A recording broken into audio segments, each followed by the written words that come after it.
Good evening and a very warm welcome to you, and thank you for joining us here on the Geelong Region Soccer Show. Absolute pleasure to have you all aboard.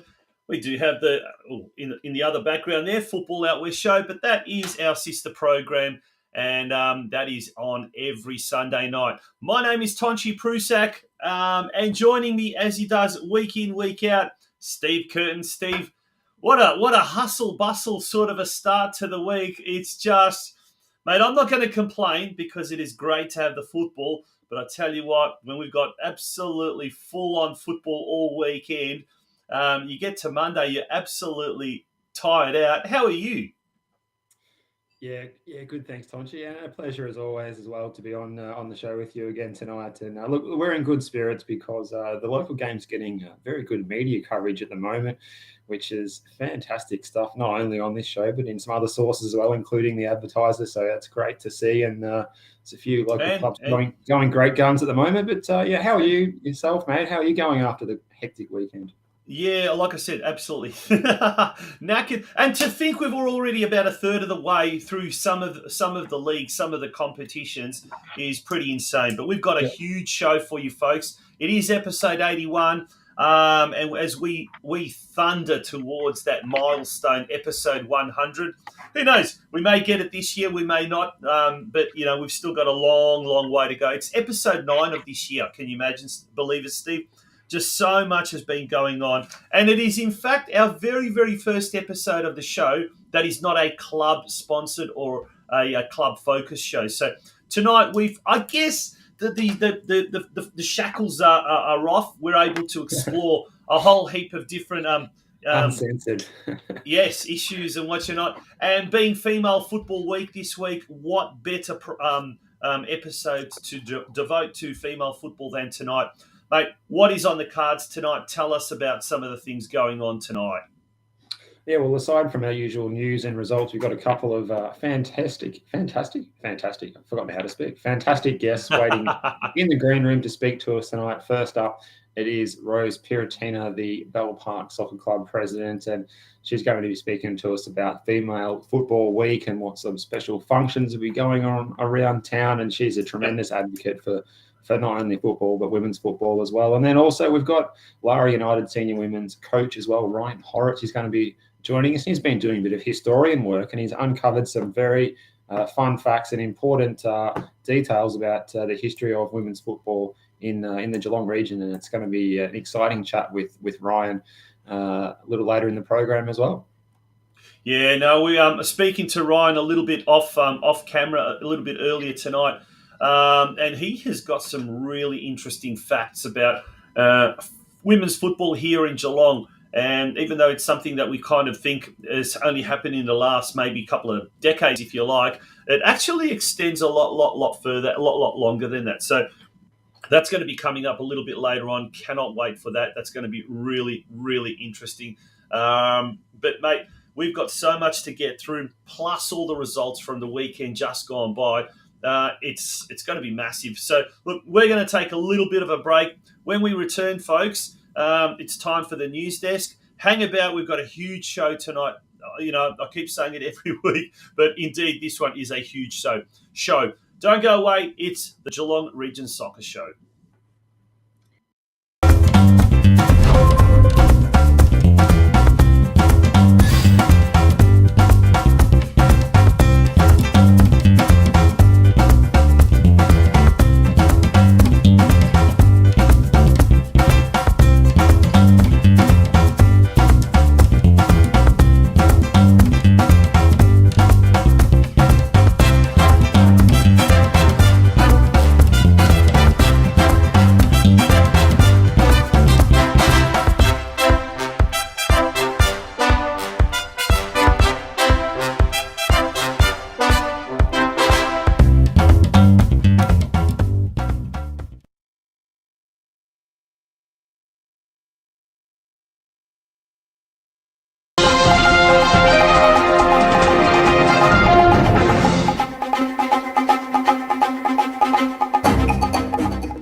All right, well, that sound can mean only one thing. It is news time. It is Monday, the 9th of May, 2022, and we're going to get stuck into some results from the weekend. We're going to start with what was a very good result for our Women's Victorian Premier League side. Geelong Galaxy are recording yet another win and another comprehensive win, 5-1 over high-flying South Yarra.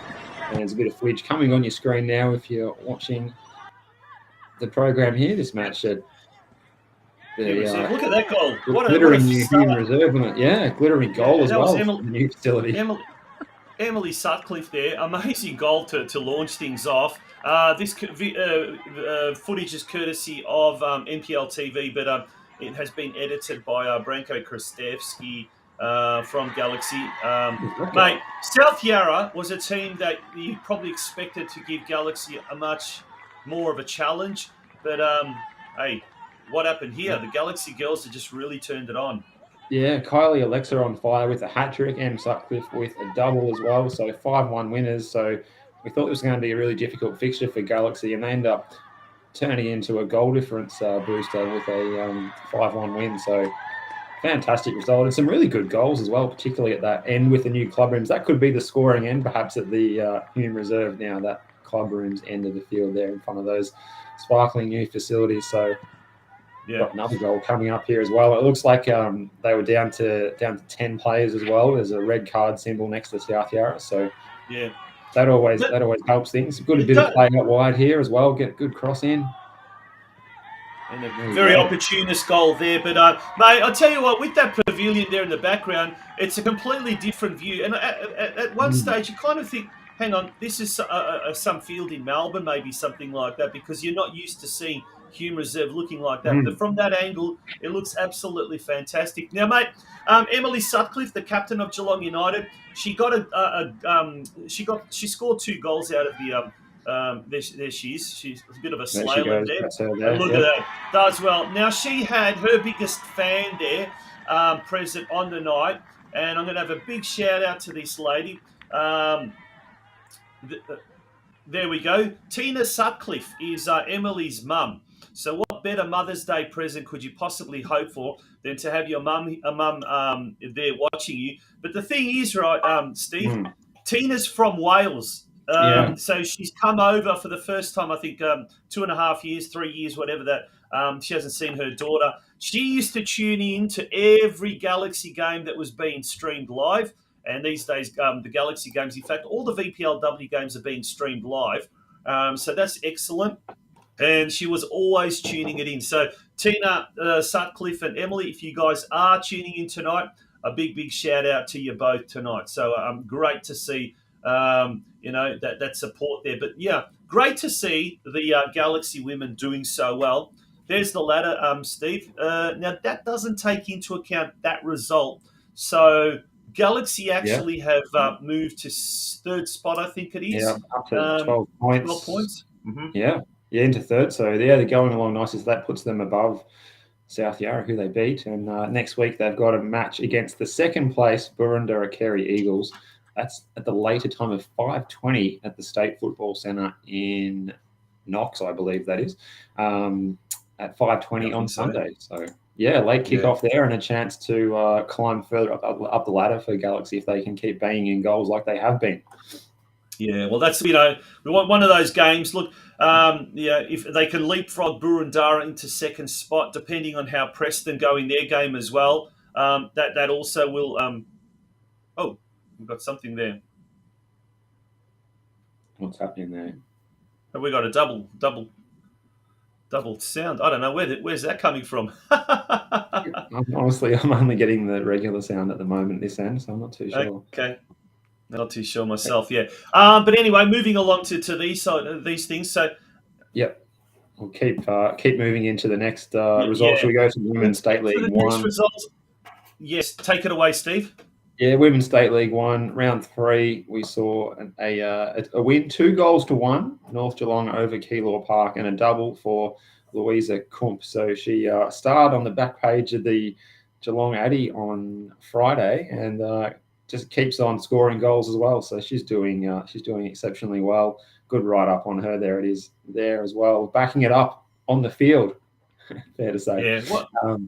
So they're going along nicely, and they're going to play Bundoora this Sunday, and they're going to be at home at Elko Park at 3:00. So a chance to keep their winning ways going there. Looking pretty good at the moment, the North Geelong girls in State League 1. So the jump in divisions is not proving too tough for them so far.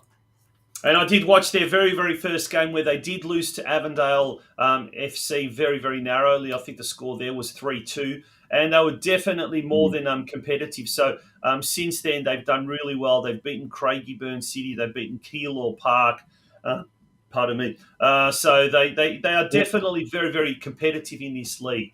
Now, another team that's very competitive, in fact, super competitive, is the team that is coached by one of our guests tonight in RYAN HORROCKS, Lara United.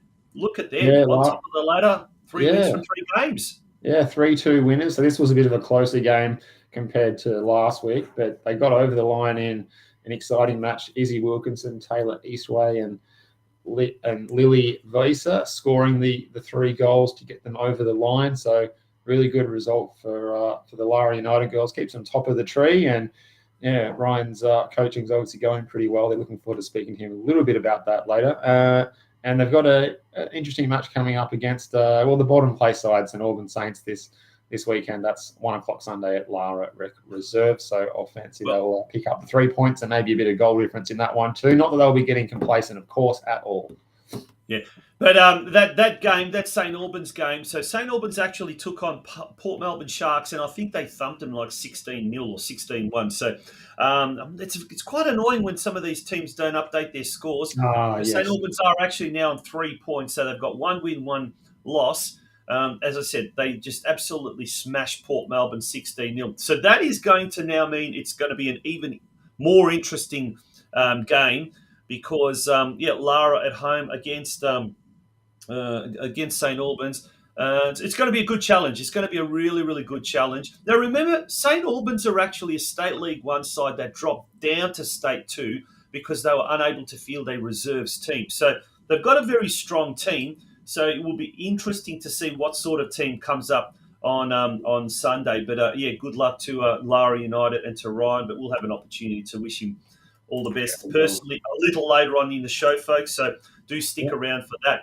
And finally, speaking of big scores, Geelong Rangers, what happened there? Well, they scored a couple of goals on the weekend, fair to say. 16-0 winners over Kensington City. So hat-tricks galore in this one. Danny Mandich a hat-trick, Annalise Rowney a hat-trick, April Anthony a hat-trick, so 3 separate hat-tricks. Felicia Johannesson a double, Anna Bilic a double, Lily Stein, Sophie Emota all getting on the score sheet as well with singles. They have got a tough one coming up where they're going to be tested this weekend because they're playing top of the table. Caroline Springs, George Cross, that is at the City Vista Pavilion, the sparkling facility there. That's on Sunday, so that's a marquee matchup, that one. The girls are going to be treated like absolute first-class royalty. It does say that they will be playing on pitch 1, which is the main pitch there, and there's probably going to be a very good pitch that is. Oh, it's a fantastic facility, and the pitch is like absolute carpet. But unfortunately, they'll probably be doing it without the services of one of their club legends, who I believe is leaving to go to interstate somewhere. Georgia Macas. Now, prior to yesterday's game, there was a little bit of a finale or a little bit of a send-off. Oh,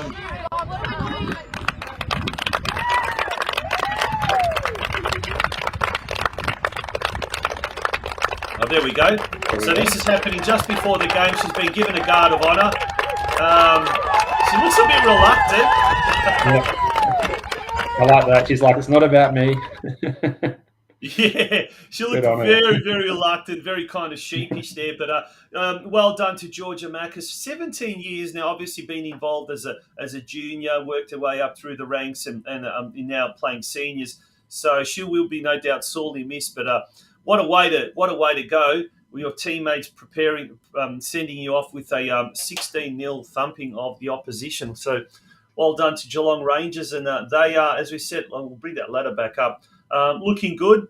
1 win, 1 draw, But look at that goal difference, 18-4-2 against. And they have got the game, I think it was against Point Cook that was washed out. Point Cook at That's the right. They've moment, got the game in hand. Yeah. yeah, 2 games, 2 losses. So you kind of think based on that, even though it's still early days yet, folks. Well, let's not get too carried away. But with a win there, that would knock Rangers to outright second. Well, not outright second spot, but second spot because they've got the better goal difference. And man, I tell you what, they'd be look if they can put on a good show against Caroline Springs this Sunday. There's no reason why they wouldn't be able to effectively leapfrog Caroline Springs into top spot, obviously with that game in hand, though. But great to see all of the Geelong State League-based women's teams doing so well. It's absolutely fantastic, isn't it? It's good. It's very, very good. And just can't get enough of it. And hopefully it continues that way. Now, shall we move into the men's NPL and State League next? Yeah, but before we do that, mate, we've got a really, really interesting game coming up as we speak at the moment in the A League. Melbourne City are currently taking on Wellington Phoenix, and I think we've gone about 57 minutes there, so we might give a score update there.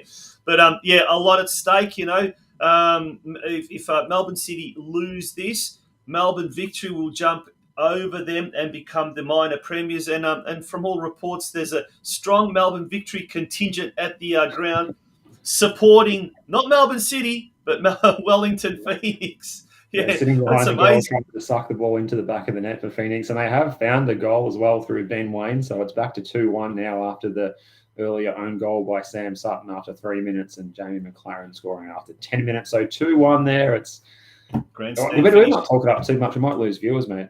Yeah, absolutely. Yeah, that's true. But we will give you score updates. We'll say his game's a dead rubber. It's not interesting. Yeah, we will give score updates. And in the comments section, Brenton Ray, the ever-reliable Brenton Ray, he will be providing score updates as well. Absolutely. Let's move on to NPL 2 and NPL 3. Then we're going to take a very short break, and then we'll continue with the rest of the local coverage. All right, NPL 2, another good win for North Geelong, 2-0 against Pascoe Vale, who fancied himself in this one, Pascoe Vale, but North Geelong was too good on home turf, and they're George Ellis and Lockie McGrath, the goal scorers. So a good result sees them go to top of the league on 19 points, and they've got Kingston City coming up at the Grange at the later time of 4 o'clock next Saturday. So always a tricky place to go, but Kingston's results haven't been as good as previous years thus far, and North can probably go there and come away with the points. Yeah, absolutely. Look, we've got a little bit of footage there from the North Geelong game there, and it was a good, hard-fought game. Look, Pascoe Vale are a team that is going to challenge, for the title, for promotion. But Malden City, by virtue of the fact that they drew against Manningham United, I think it was 1-1 or something like that. That enabled North Geelong to leapfrog both those teams and effectively get to a top spot. So at the end of this game, and this is a great goal by George Ellis. This youngster is someone to watch. He's still only very young. I'm not sure. I think he's 19 or 20 or something like that.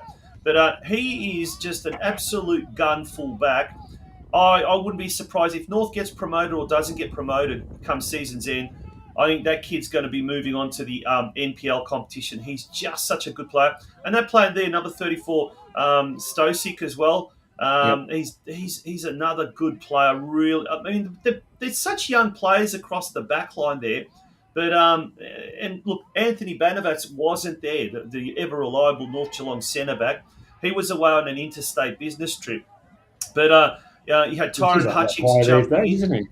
Yeah, it's amazing. Look, you had such a as you can see, the rain falling down at Alco Park, making the conditions slippery. Yeah, and I was actually perched on the scaffold there, looking into the sun. So when I was taking this footage, to be honest, I couldn't even really tell if I was what was happening. But it was a good result, a great result. North Geelong on top of the competition standings, and it's great to see. More and more Geelong teams are really doing well, and we're going to look at some of the other ones. But apart from North Geelong doing well in NPL 2, Geelong Soccer Club yay, they're moving up the NPL 3 standings as well.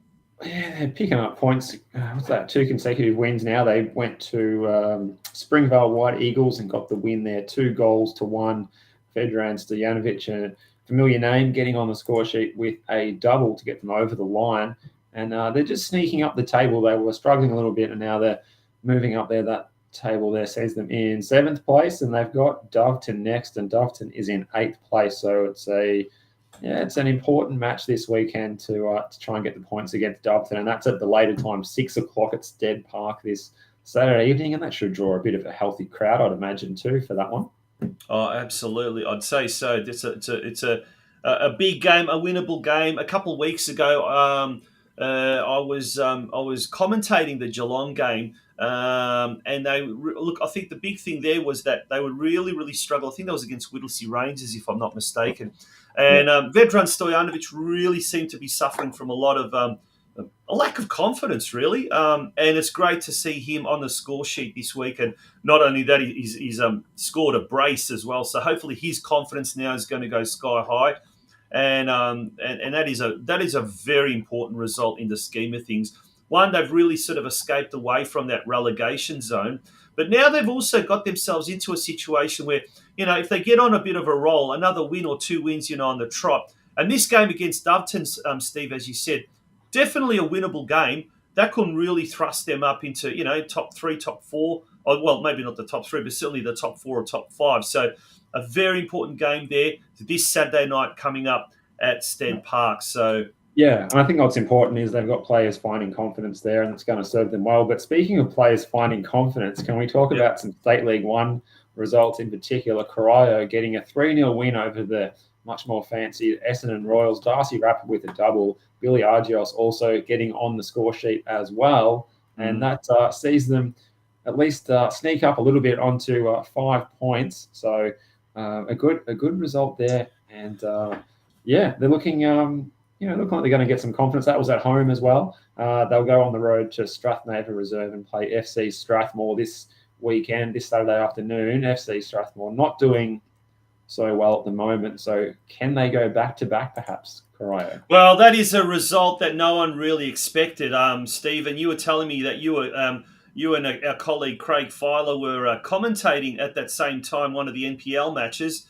And what was your reaction when you heard the progress score from Hume Reserve? I think Craig saw my mouth gaping open, and we had to pause for a little bit because we didn't see that coming. Essendon were, I think, sitting in 4th going into that particular match, and Corio's form hasn't been what they want it to be. But they really, really turned things around and played a fantastic game. And, they're going to look to make Hume Reserve their fortress for the rest of the season. And, if they're going to play like that, that's what's going to happen. Yeah. Big shout out to Santina Mamone. He did send me some footage of some post-match celebrations in the dressing room. And he says in the comment section, play the video. Mate, I'd love to play the video, but there was some very colourful language, very colourful language. And we've still got kids tuning into us. We are before 8:30, so we definitely cannot play that video. But having said that, it was, new coach Bobby Stojchevsky. Obviously, he's starting to weave his magic. He wasn't going to be able to do much with a couple of training sessions under his belt last week, but obviously this week seems to have turned the club around. And hopefully, this means that this is the start of a really good run for Corio. Strathmore, as you mentioned, FC Strathmore, they're firmly entrenched to the bottom of the ladder. We'll bring that ladder up again. There we go. So definitely this is another winnable game. We've got all these winnable games involving Geelong clubs over the week, this coming weekend. And that's just it, Steve. One weekend's just finished. We're already looking forward to the next weekend. So that's right. Should we talk about Men's State League? Let's take a break. Let's take a break now. When we return, we'll catch our breaths. When we return, we'll continue with State League 2 and Geelong Rangers. Don't go away, folks.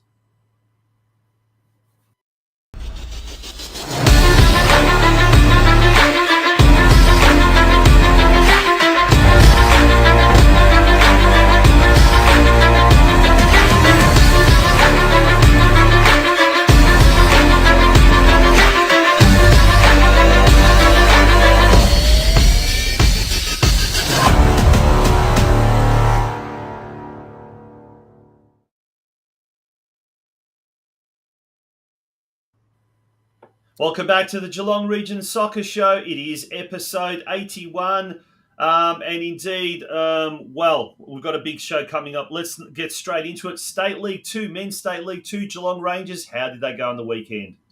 Yeah, well, they kept a clean sheet, which is encouraging. 0-0 against Laylaw United at Myers Reserve on Saturday. So, good defensive display, and they're going to travel to Moomba Park up there on the banks of the Merry Creek and take on Moreland United this Saturday. Moreland United not doing very well this season, but Rangers are only one place above them on the table, so maybe a chance to get some points for Geelong Rangers, and I'm sure the youngsters will be looking to make the most of the opportunity against a team who's sitting stone motherless last. Yeah, if ever there was going to be a game that the Geelong Rangers needed to win, it is this game against the bottom side. They haven't won a game. Neither has Moreland United. Someone has to either draw, or they're either going to draw it, or one of them is going to win it. Let's hope it's Geelong Rangers that are able to do it. They've got a very youthful side this year, and they just need that win under their belt to get their confidence. So good luck to Geelong Rangers on the weekend, on the road to Moreland United, the bottom side. State League 4, Steve. Let's move along to State League 4. Not a good weekend for Geelong clubs. No, State 4, Barnstoneworth United got a home win against Surf Coast, 2-1. The goal from Jasko Ikanovich, who keeps scoring for Surf Coast, but it wasn't enough in that match. Bell Park went down to Spring Hills at home as well, so a result that Bell Park wasn't looking for there, 1-0. And Golden Plains going down to Laverton Park. That was also at home with Kevin Benny Nealangel with the goal for Golden Plains. But again, not enough. Conceding 6 goals wasn't what they wanted. So a tough result for each of our State League 4 sides. And they're all on the road this weekend, with Surf Coast going to Gisborne, Golden Plains going to Spring Hills, and Bell Park going to the Truganina Hornets. So, frequent flyer points for our League 4 clubs this weekend. Yeah, in State 5, though, one of our clubs, Barwon, is doing exceptionally well. Now, their latest game against Maribyrnong Greens, that too has not been updated on the Football Victoria website, unfortunately. But if it was, it would paint a different picture. Barwon would have 7 wins and 1 loss from their 8 games, and they'd be on 21 points, outright top spot. And their goal difference got a major boost on the weekend, Steve. A 6-0 thumping of the Maribyrnong Greens. It did. Convincing winners. Christian Mann with another 3 goals, and Milton Bailey another 3 goals as well. So, hat tricks all around for those 2 boys this weekend. Really good result there. Ballarat defeating Surfside Waves 4-0 at Ballarat, while there was a thriller at Lara United, where Lara went down 3-2 to Deakin University. Goals for Lockie Lazarich and Joel Matouche for Lara United, and Sam Weath an own goal, and Frank Melito for the Deakin Ducks getting the job done there. And that would have been a good match to be at too. I think that was the later kickoff on Saturday, and I'd say that the students would have been pretty happy with themselves after that one.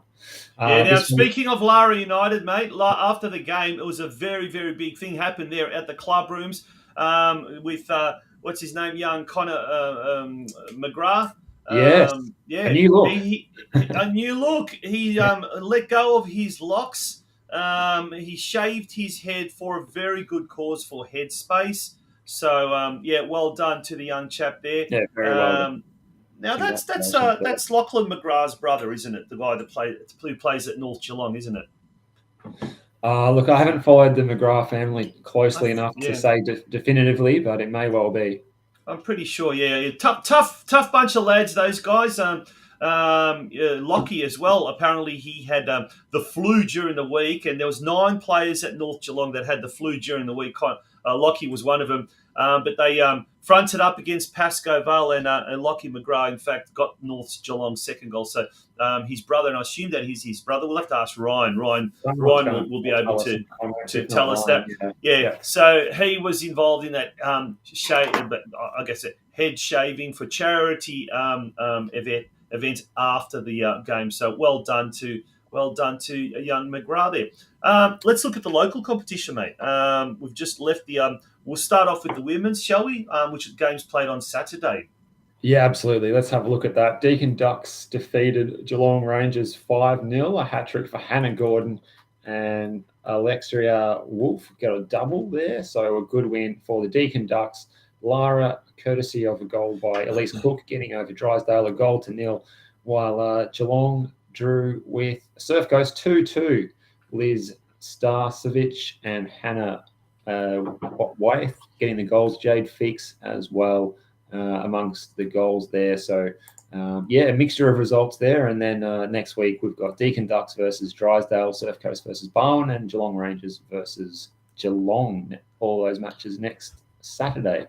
Yeah, the men's now, very rarely does this happen, but we had all the women's games played on Saturday, and all the men's Division 1 games were played on Sunday. Yeah. So it really lived up to its nickname of the Sunday League. But traditional kickoff times there.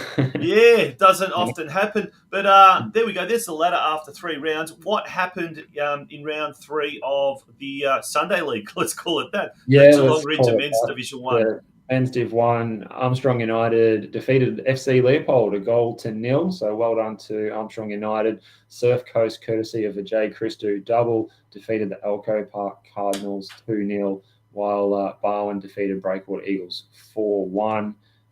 Daniel Lavelle was amongst the scorers there, scoring for the Eagles. Don't have the scorers for Barwon. So that is the table there. And this weekend, we do return to a bit of Friday night football. Elko Park Cardinals hosting Barwon. Then on Sunday, it's Armstrong United Surf Coast and Breakwater Eagles Bell Park Leopold will get to have a spell this week. Awesome. So that is all. Yeah, we've been heaps of local football news happening around the traps this week. Great to see. Folks, we're going to take a very, very quick break. When we return, it's going to be our first guest for tonight. We've got our 2 guests for tonight are Bell Park Soccer Club President ROSE PIRROTTINA, and we've also got the Lara United Senior Women's coach RYAN HORROCKS, and we'll be catching up with them very, very shortly. We're hoping Rose is in the green room. If she's not, we'll go straight to Ryan for today. So don't go away, folks. You're tuning in to the Geelong Region Soccer Show.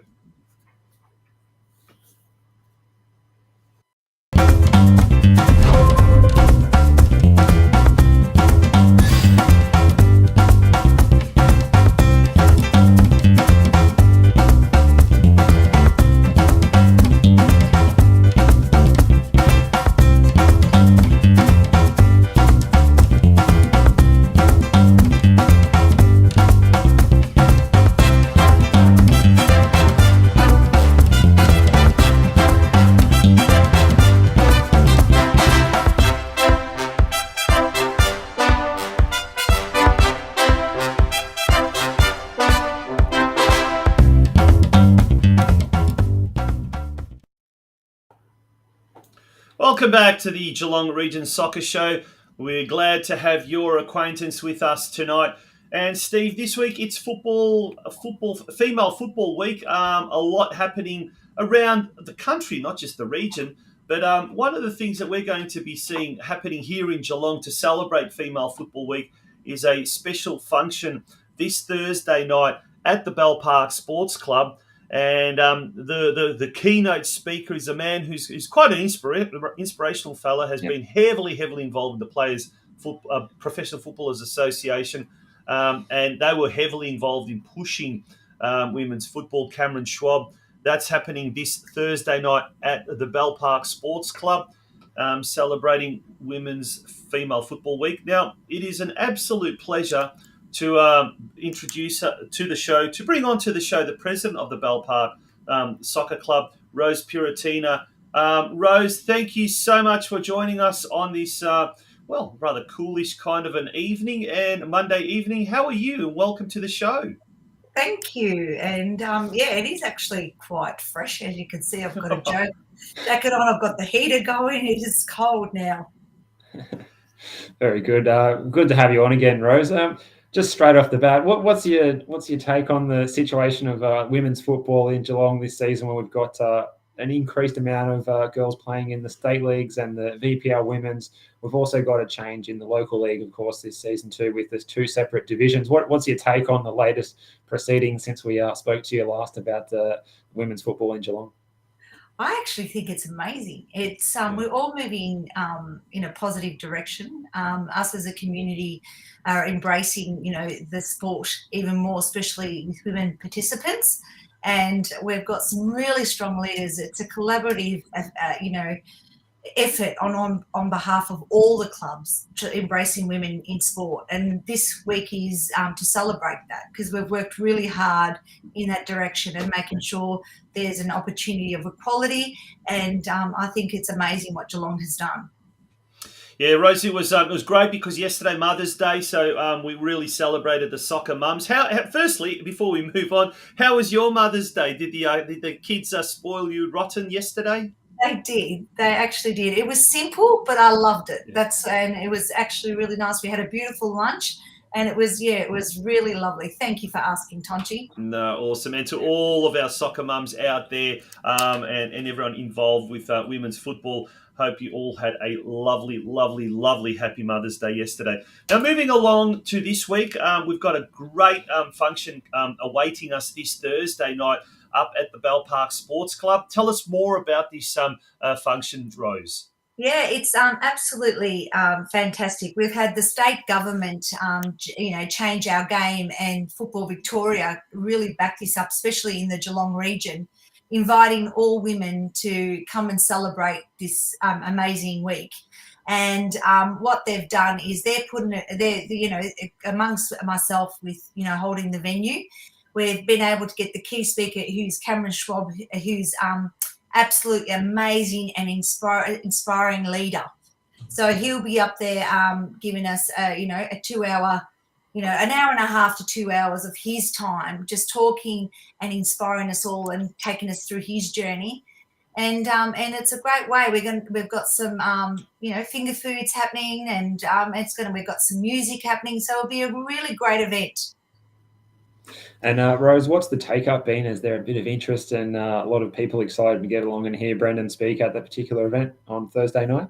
We actually do. We've had, at the moment, we're expecting, we've hit the 100 mark. I believe that we'll probably hit the 150. It's going to be an amazing event. And look, we welcome everybody. If anyone is interested in coming to this event, just, contact me on secretary@bellparksportsclub.com.au. It's an amazing celebrating women in sport, and I think that this is an opportunity for us to recognise that. Yeah, well, there you go. There's the RSVP. It does say Sunday, 1st of May, but you can still get in there. Functions at bellparksportsclub.com.au, or if it is a sort of not a midweek, but it is a weekday event. But still, let's get over 150, maybe even 200 people.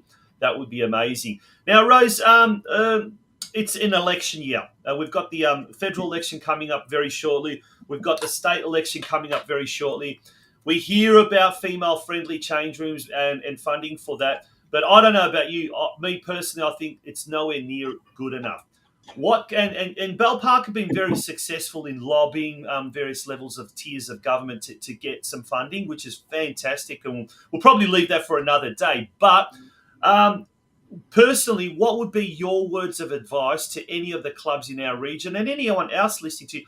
How can we most get the best bang for our buck when it comes to lobbying politicians to get money for our facilities, particularly female-friendly change rooms? Look, for me, it's just keep it simple. Don't overcomplicate it. Just state your needs and really work hard at it. It didn't come to us overnight. This has been, over 4 years in the making for us. We've worked extremely hard, and we had to highlight why we needed them. It just wasn't given to us. So the facilities are, when it comes to getting facilities, I think everybody wants to have a go and be successful. The thing what I say is that if I'm successful, everyone else can be successful. So don't give up. Yeah, 100%. And that's something, Steve, we've heard from Mario Gregorio Cry Soccer Club, that be patient. They same sort of thing. They had to wait a few years, and now they've got that magnificent pavilion at Hume Reserve. Pardon me. But patience is one of those things. And perseverance, I think you have to really be prepared to push hard. And if you get knocked down at the first hurdle, keep going. Would that be a fair summation, Rose? Oh, Tonchi, absolutely. We got knocked down so many times, and every time we got knocked down, we got up even stronger, and we kept going, and we built ourselves, a business case of why and how many females, and it was just at the point in time when it was, and we just pursued it strongly, and that's why if all the clubs are listening, don't give up, because if it's been given to us and it's been given to another club, your turn will come. Awesome. Absolutely, absolutely. And on the status of those female-friendly facilities at Bell Park as well, is there any update, any news for our viewers and listeners on that particular subject? Not at the moment, but I like Tonchi said, I think that's going to be another discussion for us all, and it'll be a great discussion to share with the whole community. It's an exciting journey for us. We're very excited at Bell Park, and I think that Tonchi, when we do, and Steve, we touch base on that. Maybe I'll be at a point that I can share a lot more and give you some more light. Awesome. I look forward to that. But in the meantime, just to summarise, Rose, what more do we need to do? But whether it's here on the local level, state level, or indeed a national level, what more needs to be done in order to really fully realise the potential of female football? Taking into account next year we've got the Women's World Cup here in Australia. What do we need to do right now? The thing is the support and presence. I'm very big on presence. So the encouragement, even if it is that you don't want to be competitive, that you just want to play because it's a sport that you love, we need to encourage that and make sure that we support. And that's where the most sports have had the success, where they've seen the support, that people have gotten behind us. And I think in the soccer world, we've really gotten behind the female, the equality of what we've shown, especially in the Geelong region, I believe has been amazing. Yeah, absolutely. And I'll just jump in there as well on that note with the World Cup coming up as well. That probably we expect the biggest boom from that World Cup will be junior female football as well. That will be happening. It's the right time now to really start planning for a boom in number of young female players in the region in the next year or so. Looking forward to it. There's music to my ears. Yeah. One thing, folks, I would love to see is more females becoming involved in particularly coaching. Like it's great. We've got a lot of blokes involved, a lot of men, a lot of fathers, a lot of boyfriends, a lot of husbands getting involved. But we need to get the women involved as well. And that's one thing that I noticed, Steve. I don't know if you bet about yourself, but the NPLW, the VPLW, all levels of football there. There's still the men involved, and thank God that they are. But we need to get more females involved, not just players. We need to get people involved. And Rose, you're a great testament. You're president of a very good progressive club. We've got Lisa Brooks over at Geelong Rangers. We've got several, I think, FC Leopold, Drysdale, all got women's presidents. Women get things done. And I know speaking to Caroline Springs George Cross president Mark Sultana recently, who's a big sponsor of the Football Out West show, he goes, I'm surrounded by women because I know they get things done. So we've got some great administrators. We've got some great players. We now need some great coaches as well, and I'd love to see that expand. Well said, Tonchi. Well all said. Right. And just a big shout out to all the women in sport. You've got our support, and just I look forward to celebrating it with you all on Thursday. Stuff women in sport, women in soccer. We want every girl playing soccer. That's the sport for everyone.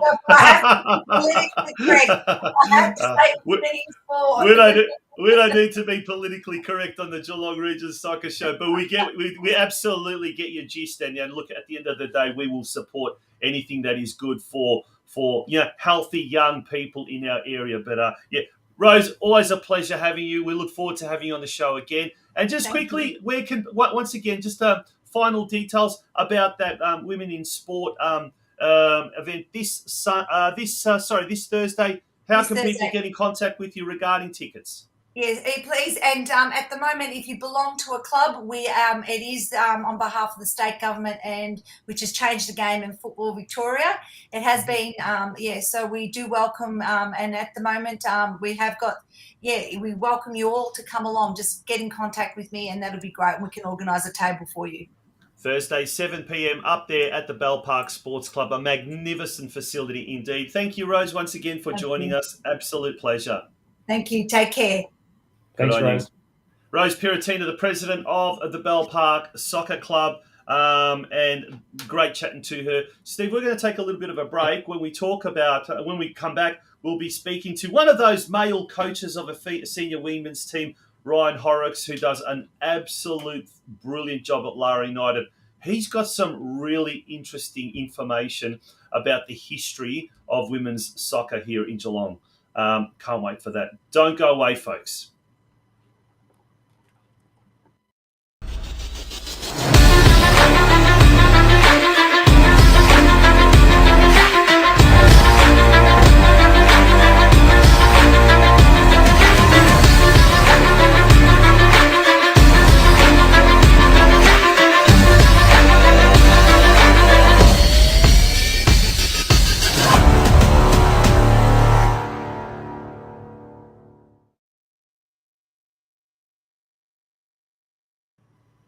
Welcome back to the Geelong Region Soccer Show, episode 81. Steve, before we go any further, is there any score update from that A-League match? Yeah, it's still 2-1 to Melbourne City, and a seagull has just flown past the camera, and that's where I feel sad that Paramount Plus has no rewind button, so I'd like to go back and get a still of that one. So maybe next season, Paramount Plus, sort that out for us, please. Good old Amy Park, hey? Home of the Seagulls. It used to be MCG, but I think they migrated now a little bit further south. Now, Female Football Week. We're celebrating Female Football Week here at the Geelong Region Soccer Show. Now, one club that really does a phenomenal job when it comes to promoting female football is Lara United. Lara United. There's a couple of photos there from the weekend at Lara United. They've got a lot of the young lasses there, but there we've got the canteen manager and someone who has just been the alpha and omega of the mini-roo setup there in recent years there at Lara, Linda Tagani. That's she's there with her son, and she was looking after the canteen. A big weekend there at Lara Recreation Reserve, and then there's a photo down there. And I'm seeing a lot more of these type of photos across the club's social medias where they've got their kids and their mums as well. So great to see. But Steve, time for our next guest. Yeah, let's get him on. So not only is he the women's coach of Lara United, he is also now, let's call him a historian, Geelong's newest and youngest football historian. Maybe not the newest, maybe he's been doing that for a long time. But yeah, it's a very warm Geelong Region Soccer Show welcome to Mr. RYAN HORROCKS. RYAN, how you doing this evening? I'm good. I reckon I might be, unless someone started in the last 6 hours, 12 hours. Most historian, I'd say that pretty good much. Answer. A great answer. Well, it could be the heir apparent to Roy Hay, the legendary football historian who resides here in Geelong, and he is a wealth of knowledge, wealth of information. But RYAN, before we start talking about the present and talking about your role down at Lara United, senior women's team, let's talk about the history. That's what we're here for. Let's talk about the history now. Most people sort of connect women's football and Geelong to about 20 years ago, maybe, but the actual history or the early beginnings go much, much further than that. Tell us more. Well, it's actually a bit of a shame because there isn't too much to know. We know and there's a history there, but there's not a whole to know.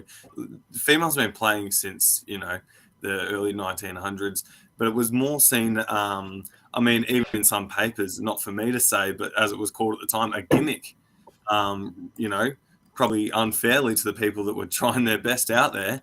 And that's why it was never taken seriously, records like that, until there was a record kept Victoria as one of the earliest games, probably the earliest, they say, for a female recorded game. That's between Geelong Scottish, who we would all now know as Geelong Rangers, and Tonch, the opponent. I can't remember. There wasn't another Geelong. Either way, Geelong Rangers have got a long, deep history there with women's football. So I think at that time, it was still just very recreational. You and I spoke a lot off air about And, about the fact yeah, that and what year was that, mate? Again, what year was that kind of recorded? it was That we've got 1960. something going on. Yeah, That was 1960, which just makes this even more interesting because then that same year, and Roy Hay, who we already touched on, has spoken a lot Yeah. about this period, 1960. It's all post-war, so it's while there was no real identity for the sport in the state, they were still trying to find a lot of formality about it. So as they were discovering this identity, they had to keep some records, and one of the decisions to say no more girls players in boys teams. unreal. There just weren't enough Unbelievable, girls hey? players to have Yeah. their own teams. So effectively, it just meant there were no girls players. Yeah. So that newspaper snippet there that we see, what date was that on? Dated as? I think it was 1960, was it, or something like that? June. That was 60s. Yeah. Yeah. So the So first, We're talking mid-season. They've already started Yeah. playing games, and during the middle of the season, they've said to them, no more, immediately, no more girls playing. So there were a couple of, obviously, older women's teams. And as I said to Tonch a bit earlier, during that, when you say no to girls playing, you're not going to have any kind of women's teams continue on within a couple of years. So between that 1960 and 1972, there was no girls teams. That's how long it took, because the problem was you couldn't just get 10 more of your mates to start playing football. You had to get 11 that lived in a different suburb to also decide to do it. Yeah. So, and that's just to have two teams pitted against each other. So in 1972, there was a couple of teams that formed back together, 6-team gala, and then everything started to roll on from there. But we're talking about a 12-year break, which is not just one generation stopping football, but no knowledge getting passed down to these people as serious football people. Nothing like that. So if you try and press reset on 50 years ago as to when women were able to start playing properly, have an opportunity to learn, put that in perspective of where the men's, when it was only 50 years old in Victoria. It's just, people try and compare these days, and it's so difficult to compare because of what they had to do. No, it's such. I mean, it's unfathomable by modern standards, by modern day standards, to actually have a soccer association, a football association, actually banning participants from playing the sport. You just incredible. Yeah, Mate, it is fascinating, Tonchi. Like, if you look at the British, the FA, they famously banned women playing football after December 1921, after they had some matches that had huge crowds in attendance, and then they were banned for 50 years until that 1971. And one would imagine, Ryan, from your research, would have found some correlations between that and that time, 1972, following on from what happened in Britain, that we sort of were on the same page there, perhaps given our ancestry, and then started to open the door to women's football again in that 1971-72 period, sort of mimicking what was happening in Britain, which is so sad, like a 50-year ban on women's football. Yeah. And I think there's calls as well from the time when it restarted. They played one of the games as a curtain raiser, and again, advertised as a gimmick, as a curtain raiser, not as something to actually come along and watch seriously. But two female teams played a curtain raiser for, I think it was a cup final in the mid to early 70s. And so that recorded 5,000 to 10,000 people as the game went on, because it was a curtain raiser, which still, I think, stands as the record number of attendees for any game.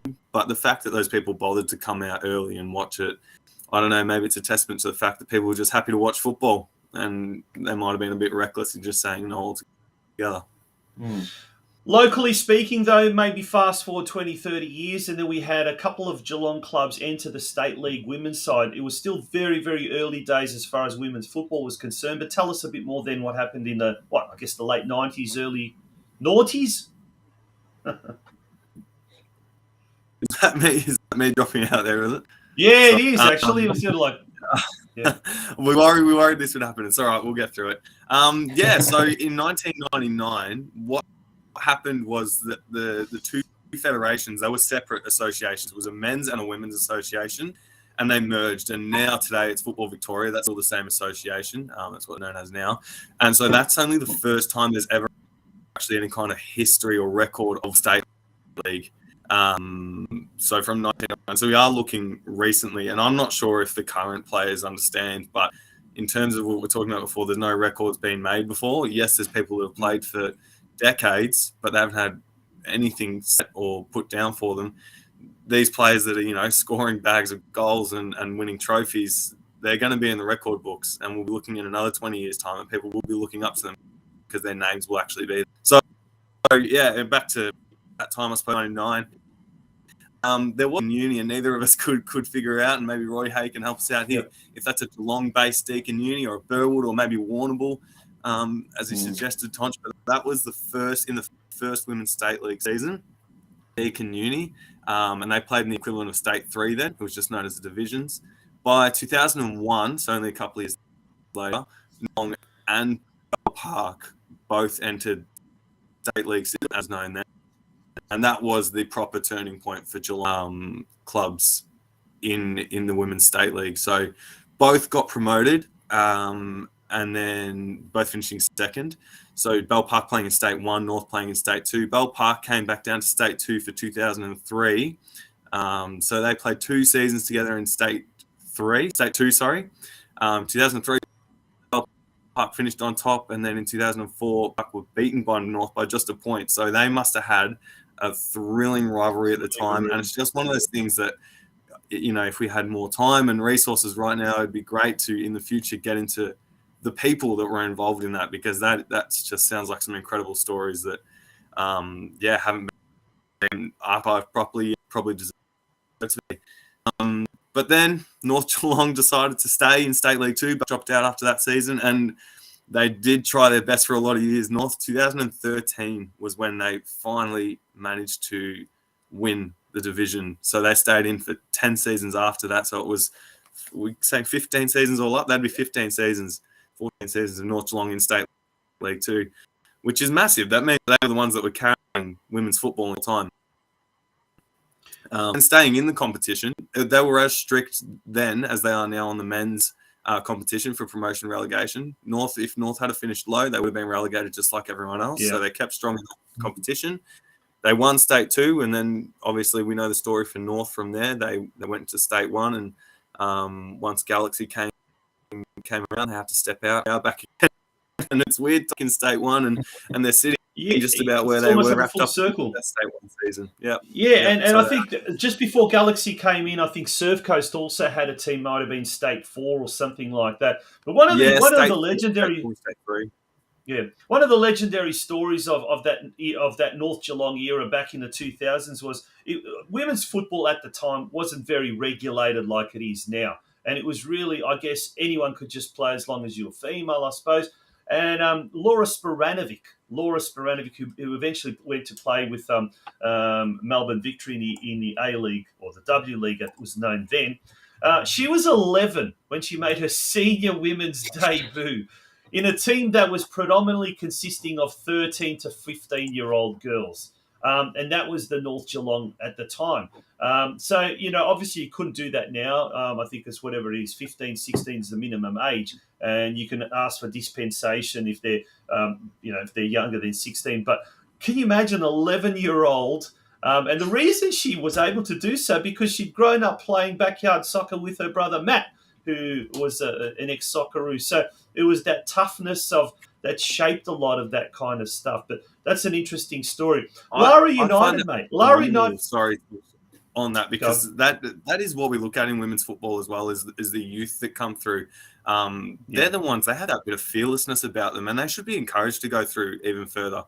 We see how good Galaxy are faring this season, and look at how many every single week they've bled more your team that have been part of them. That was the point of the NPL system, is to get them exposed to regular high quality football, and they are still young players, and they are beating out experienced players to senior spots. I look at Bailey Gate has come to North Geelong and is playing the reserves, and she's come across from Surf Coast, and it is should be no surprise to anyone at all that she is playing phenomenal football. Just her age and how good she was playing at that level. Give them an opportunity at a higher level. Nobody should be held back at all. Everyone should absolutely be able to experience that, because you just don't want someone else to miss out. How many more Sam Kerrs are hiding that we haven't even given a round ball to? Yeah, absolutely. Now, Lara United, the club that you're coaching now, for many, many years, your dad was the head coach there. He's now moved on to Geelong Rangers in an assistant coaching role there. But he's left a great legacy there at Lara United. And we mentioned, Steve, early in the program, Lara United is one of those clubs that have really given female football a massive, massive boost and a massive, I guess, encouragement as well. When did Lara get into the state league competition? And explain to us some of the highs and lows, I guess, over the last decade or so. Yeah, so 2013. So this would have been season 10 had it not been for a couple of interruptions in the last few years. But there have been highs and lows. It just started high. Sometimes it just works well for some teams. So it was the same year, 2013, as North managed to win a trophy. So at the same time, they both kind of became the first Geelong teams to win something in the state leagues. Obviously, Lara on a completely different scale because it was down in the lower ranks of the leagues than North, who were pushing state one. And they had Surf Coast the same season come into the state leagues. And I think they finished a point or 3 points apart or something. They both finished top two, promoted into state three, which was just massive. I mean, I don't want to talk to too long time, but that's an indictment on the talent we have down here in Geelong. And then straight on after that, you know what, Tonch? Should we go? Bit of quick trivia game. Surf Coast and Lara, 2013 State 4. How many goals combined did they score, Tonchi, in that one season? Well, I'm going to have a stab. Combined. Let's say 60 goals. Steve, what do you reckon? I'm going to go 120. 120, yeah. Wow. They finished top two. They were both promoted. It's 215. 215. 215. Oh, that is how long Geelong clubs have been hiding. And so you know, Bell Park were in there with North Geelong as well. Yeah. All these clubs that can come back into the state league, they are going to rock it straight away. And just like Geelong Rangers doing right now in State League 3, they are going to be competitive. That's not even the bottom rung of the state leagues. Yeah. So Lara obviously straight away 2014. So back-to-back trophies. The only time that's happened for a Geelong team in the State League Women's, which is great. Back-to-back, championships. And then, as happens with most clubs, stay in State League 2 and you do pretty well, so you get offered into State 1 because you've got that reserve to support it. A couple of seasons in a row, finishing second bottom to take. So after that second season, logically drop back into the State 2, and that's where we sit today. So, yeah, we're pretty keen. Set us up pretty nicely, but we've had to put our own. Yeah, and what? Because, like I said 10 years ago. Yeah, Ryan, I wanted to ask you. Maybe you'd know, like, what's happening with there's. I'm hearing talk of planned restructures with the women's competition next year. There was talk that up to 4 VPLW clubs would be added to the NPLW competition next year in an expanded competition. If that's true, what effect will that have on the lower divisions, State 1, State 2, State 3? Will there be more movement? Will be the top 2, as there usually is the case, to move up to the next level? Will there be the top 4? Have you heard anything on the grapevine? I've heard limited amounts. I'm not sure. Yeah, the problem is I think some of the decisions they made, and there's a lot of Galaxy people out there that are upset with the decision. We've been through that for a couple of years. Rightly or wrongly, they were moved into an interesting restructure. And the problem with putting too many cooks in the kitchen, if you like, is that you get one-sided games. You get people that are in the wrong spot. And yes, COVID's had an effect on that as well, because when we tried to hit reset, teams were not the same as they were in 2019. Yeah. So if you want to restructure, that's fine, but I think there needs to be an element of understanding of the team's qualities, number one. That's just going to take some time to get used to. I think patience just needs to be had for a minute. Let teams earn their result. But yeah, they will expand it, no doubt. But just make sure it's not rushed. Let it be rushed because without trying to name names, Craigie come from our competition this year. And fair play to them, because everyone else had to say no because they didn't have 2 teams, and they are on the wrong end of the deal this season in State League 1, and it's going to be a long season for them. And if the wrong team goes into VPLW next year, it'll be the same thing. Yeah, we definitely don't want to see any, those sorts of things happening too often, and those big one-sided scorelines for sure. Now, I guess they say, Ryan, that looking back at history, we can learn what's in store for the future. Is there things that you've uncovered that you think you'll use in your address to your players at halftime or pre-match in the coming weeks? Tomorrow night, Steve, we'll have a little chat as we do anyway. We might sit in the room for a little bit longer than we did. I'm not too interested. I think it's my responsibility as the coach. I took that on. And there's not 8 league women's teams from Geelong. So that's my responsibility to learn about that. The players don't need to know about it, but they need to know that what they're doing is going to have an impression on the future generations. Whether you want that pressure on you or not as a player, part of that pressure comes as well when you sit top of the table at the end of the first 3 weeks. There's going to be pressure on you and you have to handle that. And I think that's, going back to this weekend's game directly, part of why we conceded first. It's just all those pressures. Trying to handle those is going to be difficult all season, and you have to acknowledge it. But as a playing group, you have to try and very, very better, one game at a time, one moment at a time. Learn about it, but amplify it. Well, as we're talking about one game at a time, you guys are doing an exceptional job at the moment in State 2. 3 wins from 3 games. Yesterday, 3 games, 3 wins. Yesterday was a bit of a tough one, but it really showed the character to claw back and do very well. Mate, we're wishing you all the very best for the season ahead. And look, we want all 4 Geelong State League clubs, women's clubs, to get promoted at season's end. And, certainly you guys are looking good, looking in the box seat. Let's continue that way, hey? Thanks, Tonch. Yep. You and I said at the start, there hasn't been a grand final winner yet in the women's state leagues. And this year, I reckon we might get one, and maybe just more if we're lucky. We won't push it. We won't push it. Absolutely. No, it's still early season yet. We haven't even the season has just started, but already we're getting excited about what may happen at the end of the season. But let's enjoy the journey and not just focus all of our attention to that one day in September or October, August or whatever it is. Mate, all the very best, and thank you very much for coming onto the show, mind you, at such short notice too. Thanks, guys. Always a pleasure. Thanks, Ryan. Ryan Horrocks, he's the head coach of the senior women's team at Lara United. Steve, what a show. Great show. Female Football Week. We really had a great opportunity to celebrate female football, and there's so much potential in that element of our great game, and it's great to see that things are really, really taking off in that side of things here locally. Yeah, that's right. 2 really good, passionate speakers there, Rose and Ryan. So pleasure to have them both on, and well done on organising another great show and a good celebration of Female Football Week. Steve, have a great week. Have a fantastic week, folks. We look forward to having your company again next Monday night at 8 p.m. on the Geelong Region Soccer Show. No doubt we'll have some awesome guests on next week's show as well. But in the meantime, have a great week. Get yourself all prepped and ready for the coming weekend. It's going to be another big weekend. Good night. Good night.